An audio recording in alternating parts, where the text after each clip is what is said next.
Hey everyone, it's Mike and welcome to lesson number 3 of the Orderflows Delta trading course on delta numbers. In this lesson, I'm going to teach you about the different delta numbers that you can see on the chart. But before we begin, a brief disclaimer: this presentation is for educational and informational purposes only, should not be considered a solicitation to buy or sell a futures contract or make any other type of investment decision. Futures trading contains substantial risk and is not for every investor. An investor could potentially lose all or more than the initial investment. Risk capital is money that could be lost without jeopardizing one's financial security or lifestyle. Only risk capital should be used for trading, and only those with sufficient risk capital should consider trading. Past performance is not necessarily indicative of future results. Alright, so when dealing in order flow delta, there are different delta numbers you can look at. There's the delta, which is the current delta reading for the bar. When the bar closes, it's the final delta for the bar. It's not going to change. You have the max delta, which is the most positive delta was in a bar. The min delta, the most negative delta was in a bar. Cumulative delta, the running delta for the session. Cumulative delta divided by volume. It's actually the total volume, not the volume for the bar. It's actually cumulative delta divided by cumulative volume, but it's just too much to write cumulative twice there. Cumulative delta is divided by the total volume for the session up to that point in time. So it's cumulative delta divided by the total volume for that session up until that point in time. Now, when looking at delta, the type of chart you look at will give you a very different delta reading. So if you're looking at a minute-based chart and you compare it to, say a 4-range chart, the chart is completely different, right? It's going to give you different delta readings. So, I know some people like to look at, a 5-minute chart, a 15-minute chart, a 30-minute chart, and then take a trade on a 1-minute chart. You do that, you're going to have vastly different delta readings over time because, it's taking different things into account. Mainly what's being traded right now. If you're looking at a 30-minute chart, the first 15 minutes may have been very negative, but the last 15 minutes it can be completely different. It could be kind of neutral or very strong positive. And if you're looking, if you're one of these people like that, well, I need confirmation before I take a trade on a 1-minute chart, I need to make sure, the 15-minute chart or the 30-minute chart is going in the same direction. It could be completely opposite. So just bear that in mind. Range-based charts, I feel, give you a clearer reading on price movement than time-based charts because a new bar will only form when price is moving. If you're looking at a range-based chart, it could take 15 minutes for one bar to form. But if you're looking at a 1-minute chart over 15 minutes, you can get 15 different bars. So keep that in mind, when you're looking, if you're trading on a minute-based chart versus a range-based chart. So delta, what is delta? Sometimes I refer to it as the final delta. It's the headline number, basically. And the reason I refer to it as final delta is because once the bar closes, that number is not going to change. None of the numbers are going to change, but final delta means where the delta ended up when the bar closed. And it's basically the difference between aggressive buying and aggressive selling in the bar. Now, while the bar is forming, the delta number is going to be constantly changing because trading is occurring. The delta will go positive, it'll go negative, and once the bar is closed, the delta, that's it. It's not going to change. Once the bar closes and it has a final delta of 367, that's it. It's not going to all of a sudden go back 5 minutes later and change the number to a negative number. If it closed at 367 when the bar closed, then that's it. It's not going to change. So with delta, you have to remember that the delta in a bar, while the bar is forming, it can change. And you got to be careful. Why I stress this point out is that it can change is because sometimes, as traders, we like to get the jump on other traders, right? We think, well, this bar, it's all negative delta. It's all, market's going to sell off. It's just all market's under pressure. So much aggressive selling. And then what happens? You get short. The bar is still trading, and then the market starts rallying, and the bar ends up with positive delta.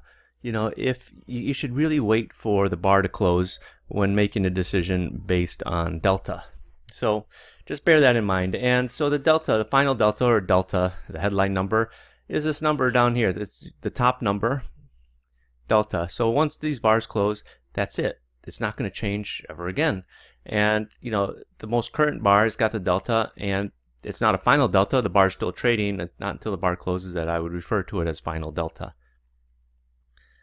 And you can see here, on sideways markets, you have delta that just kinds of goes back and forth. As the market is, I'll say undecided, but it's found a level where people are happy to transact with each other. So some bars you got a little bit more selling, some bars a little bit more buying. But as the market starts to rally, you look for the aggressive buying lining up, right? Consecutive bars of positive delta. Very rarely will the market rally on all negative delta. So Another thing to bear in mind is sometimes, like here you have a delta of 9 in the middle here. It can happen. It can land on 0. Sometimes people say, well, it's 0 delta. What does that mean? It just means the bar closed. It's just a coincidence that it landed on 0. I don't put any extra strength in there. I don't say, well, it's a doji delta or anything like that. We opened and closed at 0. To me, that's just more coincidence. How I would look at a small delta number like 9 is I take it, the same way I take 0, which is neutral. So honestly, in most markets that put in strong delta numbers like E-minis, if it's anywhere 50 and below, either positive 50 or negative 50, I'd treat it as a neutral delta in the sense that it's directionless.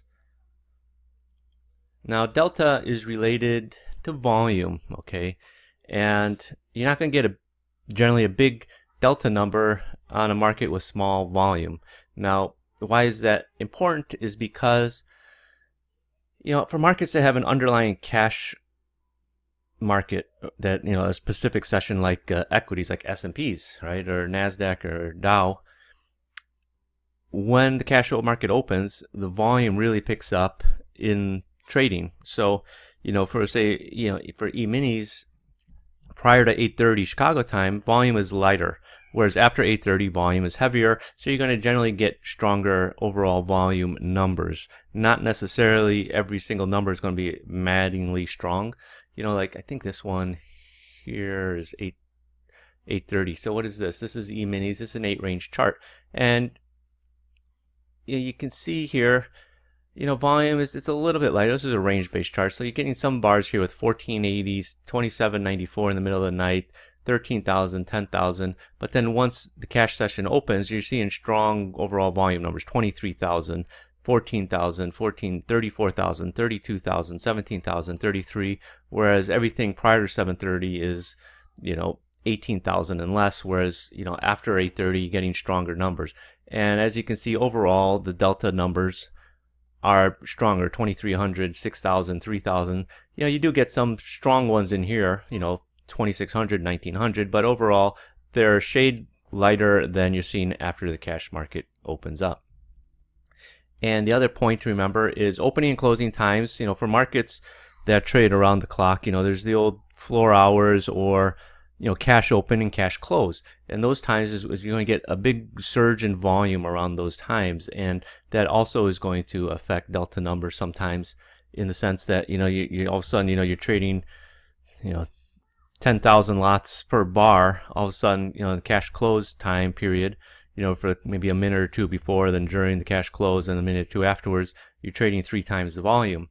So sometimes you might see, wow, hey, look at this. Normally we're getting 2,000 lots trading, in the delta one way or the other. All of a sudden I got 8,000.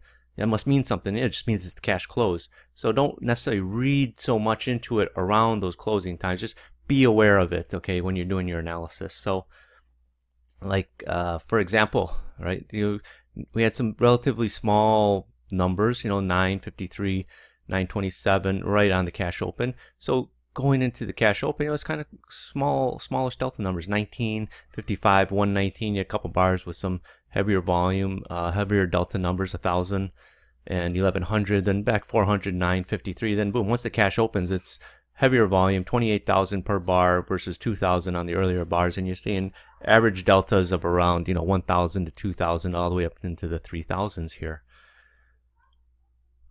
Again, this is a 5-minute chart. This is wheat, right? So the time before the market reopens, right, it's trading, but you see the volume is just so much lighter. Over a 5-minute period, you're getting 90 contracts, 151, 480, 700. Then once the underlying opens up, you're seeing 3,000, 5,000, 3,000, and delta is just a lot stronger: 289, 179, 234, 179. 1179. This is where the market reopened, and you're just seeing a big number in delta and a big number in volume relative to what was trading before. So just be aware of those times. This is what I'm trying to say about that. So max delta, what max delta is, right, on the delta number. So you got delta, max delta, min delta to look at. So max delta is the strongest delta was on the positive sides, and what that means is how strong aggressive buying was at one point in the bar. Now a final delta value that is close to the max delta indicates aggressive buyers basically dominated the bar, especially if you got a small min value number. All right, so max delta is usually going to be the second line. On my software, it is the second line after I clean it up on what numbers I want to look at.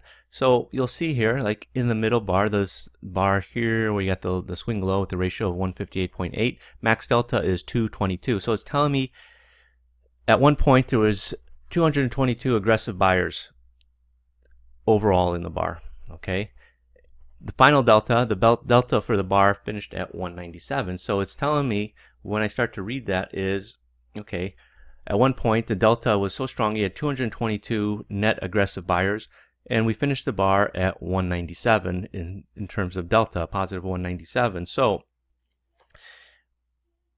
buyers controlled the bar in the second half of the session. Earlier, the min delta, which is the opposite of max delta, I'll explain that in a second. Once I explain it, it'll make a lot more sense.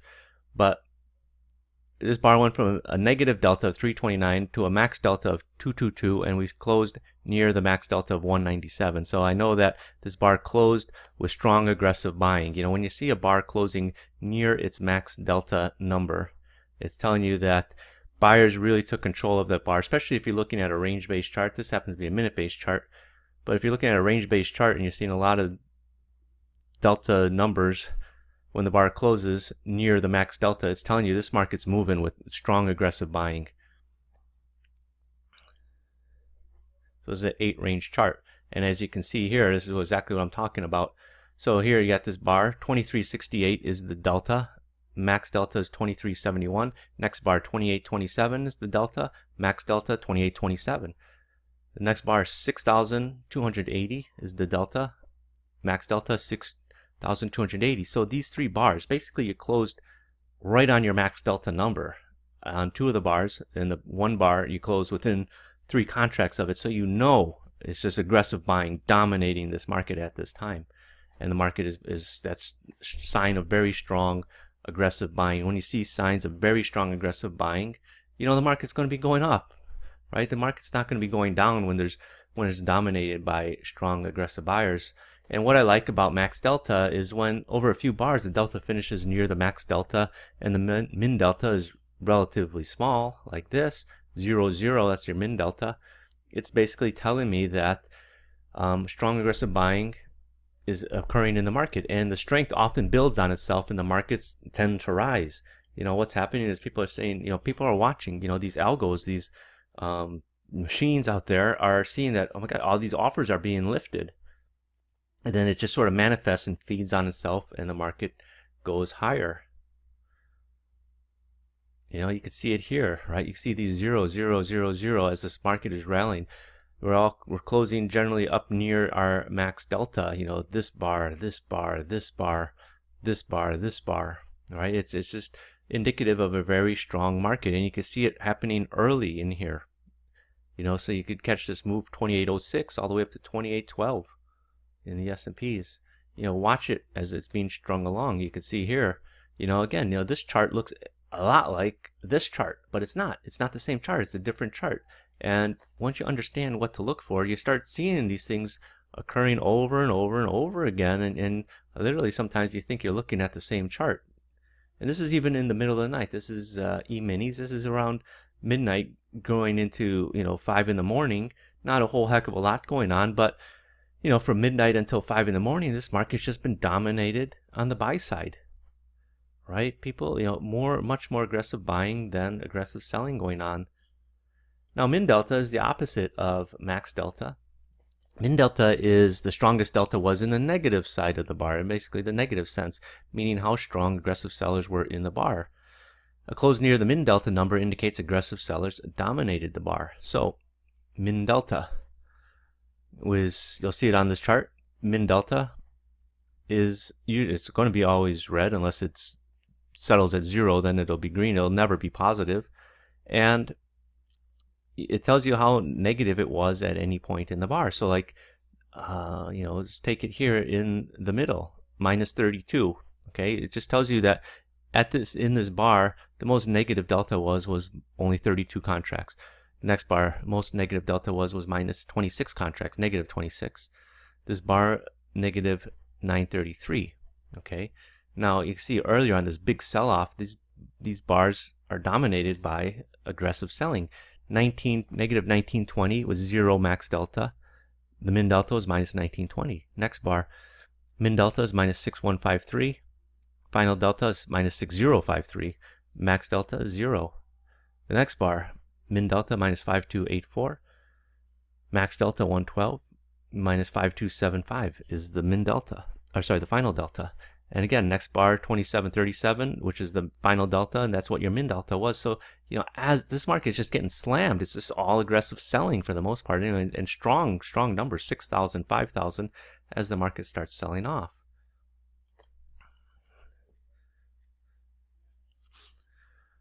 Okay, so now here's the min delta. As you can see, it's negative. Now, sometimes people get transfixed on looking on min deltas, and this is sort of a thing you'll pick up over time. Is I don't like to necessarily compare the max delta to the min delta. I'd rather look at the final delta. But as you're comparing the max delta and the min delta, look at this move up. Okay, compare the max delta to the min deltas. It's a lot less. The min deltas are very small early on. Here it's 98 versus 449. It's minus 157 minus 213 against 213. 0 against 777. Minus 212 versus 283. 593 against 72. These two bars are sort of the aberration. But then again here, minus 147 versus 1400. Minus 500 versus 1600. Minus 300. So these bars, even though there is some selling, this market is just grinding its way higher slowly. There's not a lot of strong negative deltas except for this one bar right here, minus 563, and even to a lesser extent the following bar. But everywhere else it's just obviously controlled by the buyers, right? The bars finished positive delta, and the min deltas weren't that strong. Now that's something that is a little bit more advanced in theory and concept, but you should by now hopefully be picking this up on comparing the max delta and the min delta. It's not necessarily the max delta minus the min delta comes to the final delta. No, that's not how it's calculated. It's telling you how strong it was, either in a positive sense in the max delta or how strong it was in a negative sense in the min delta. Now, again, in a downtrend, you're going to see the final delta basically ending up near where the min delta was, and as he's starting to come off, you can see here, here we're sort of going a little sideways. This is where the big push lower is. Minus 283 versus minus 363, minus 3110 versus 2976, minus 2269 against 2171, minus 3509 versus minus 3493, minus 4000 versus minus 2000. But you can see how it's just dominating. Sellers, again, compare the min delta versus the max delta, and you can see, you're talking in some cases it's 10-to-1 ratio. Now again, what I like about min delta is the same thing that I like about max delta, is when you start stringing bars together where the delta finishes near the min delta. I think it's a great short opportunity. That's what I call stringing them along, with the zeros, like here. 2593 versus 2593 and a 0 max delta. 2443 versus 1400. 2093 versus 2089. 1129 versus 1128. So if you're not picking it up earlier on in the bar, 1769 versus 1764. 2411 versus 2357. Say you miss the strong selling up in here earlier and you're just going sideways, I think it's still a good trade to be looking to get short and catch the rest of the move down. Okay, again, similar thing over here. Off this high, this is your high, you got a divergence up here. And then what do you get up here? Look at this, minus 4377 versus 4389, minus 3502 versus 3509, 2305 versus 2306. Look at these max deltas, tiny, 30, 0, 0. There was never any max delta in there. And then, the market pauses and then gets that push lower. I'd be more apt to trade it from the short side unless there was something very strong in here. And right now, there's nothing very strong showing in there. Now there are different ways to analyze the max and min delta that give a trade and insight into the market that's not visible anywhere else. It's going to help you see shifts in supply and demand. So how can you see shifts in supply and demand? Well, there's going to be all bars that have a large max delta value and a large min delta value, then closes near one or the other. For example, a market has a min value of minus 1766 and a max delta of 2359 and a final delta of 2359. Which way do you think the market's going to go, higher or lower? Well, it's going to go higher, of course. You know, for example, right here, down in here, 2359 is the final delta. The max delta is 2359. Min delta was 1766. So what's happened earlier in this bar? Strong selling. You have negative delta 1766. It finished at 2359, positive 2359. So not only did it go from minus 1766 to 0, which is recovering back 1766, it added an additional 2359 net aggressive buyers. And what happens is the market rallies off that. Okay, max delta to a min delta. All right, you're seeing it right up here at this high. You know, this is what you're going to be looking for at inflection points, right? Positive delta 805. Where we finish? Minus 635, or min delta was minus 637. Next couple of bars, negative deltas. You know, you're seeing the follow through usually in the next couple of bars. It's not something where you can always, you know, take the trade and then just hold it forever, you know, until infinity. No, you're looking for the move over the next several bars. You know, over here you got something similar. You had negative delta of 1031. The bar finished with a positive delta of 919, which is just right off the max delta of 963. And look over the next couple bars. You know, you're talking a move from 28.95 all the way up to, you know, 28.99. You know, it's a quick 4-point move over the next 2 bars, 3 bars. Now, cumulative delta is the running delta for the entire trading session. It takes the delta for each bars and adds or subtracts them from the total. So you can see here, if you added it on, you know, I don't usually use it, but what you're looking for, see positive delta, cumulative delta is positive, then it turns negative, and it's negative for the rest of this chart. And you know, right in here is the middle where it turned negative, and people think, well, you know, hey, we just turned from positive to negative. But you could, you know, you could go positive, negative over the next, you know, 10 bars. It can change 4 or 5 times. It's like a basketball game, right? That's tied. You know, something, the lead keeps changing back and forth. You know, here's one where it's just positive the whole session, basically all the way up till the close. And one of the reasons why I'm not a big follower of cumulative delta is because I find it could be a lagging indicator. Because, you know, imagine if a market spends hours or spends the entire evening session with bars, putting together bars after bars of positive delta. It's going to give you a positive cumulative delta, and it's going to take a lot of bars to turn the cumulative delta negative. It's not something that can change really quick. And, you know, for example, in this case, right, you see it's positive, positive, positive, then it turns negative. Cumulative delta is all positive, but then it keeps growing. Minus 1700, minus 7000, minus 9800, minus 1300, minus 136, minus 136, minus 146. It's just growing, and it's just sort of hovering around here. Now notice the deltas. Okay, it's like 1800, 2000. So now you're staring at minus 17,000 in delta. Well, it's not going to change anytime soon. It's going to take a lot of bars. You know, if you're averaging 1,000 to 2,000 a bar, it's going to take you to get this positive. You know, you're going to go, you know, you got to get like 12 bars basically that are stronger than the negative delta to turn it positive. And you know, it's some markets, it's just not going to do it because there's just not enough volume to trade that before the end of the session. So, you know, there's traders that say, well, trade in the direction of the cumulative delta, and I find that a bad advice. And the reason being is, okay, well, now we're negative delta, so you got to trade it from the short side. Well, you're never going to be taking any buys because it's all negative delta, right? And I just think it's a poor trading advice. You know, if you're trading, you know, for example, a 1-minute E-mini chart, and you know, you get delta, cumulative delta is positive 32,000, you get a short signal, you're not going to take the short trade. You're going to miss out a lot of otherwise great trades. You know, on a minute-based charts where you get deltas per bar in the hundreds, it's going to take a lot of negative delta bars to turn it negative delta positive. For example, this is a 1 minute E-mini chart, right? Cumulative delta is negative 30,000.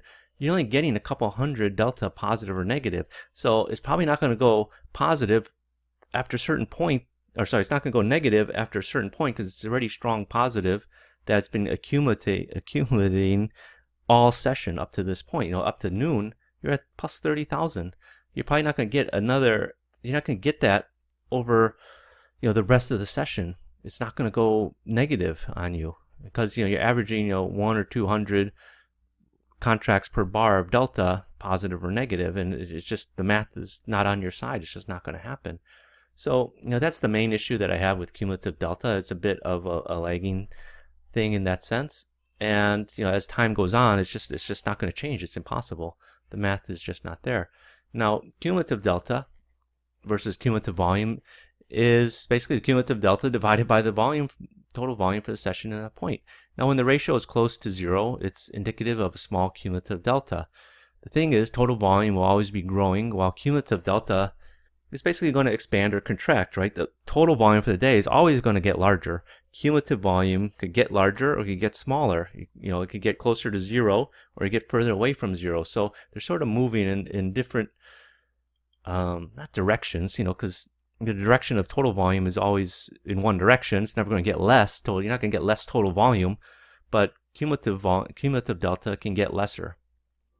Now, what I look for is areas where cumulative delta divided by cumulative volume is close to 0, basically almost at 0, 0.000.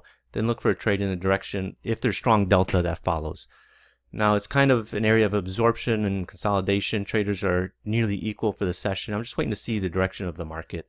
Honestly, I'm not a big fan of cumulative delta versus volume because, in a lot of markets, you're going to get numbers that are kind of useless to you, honestly. It's like 0.011, 0.013, 0.019.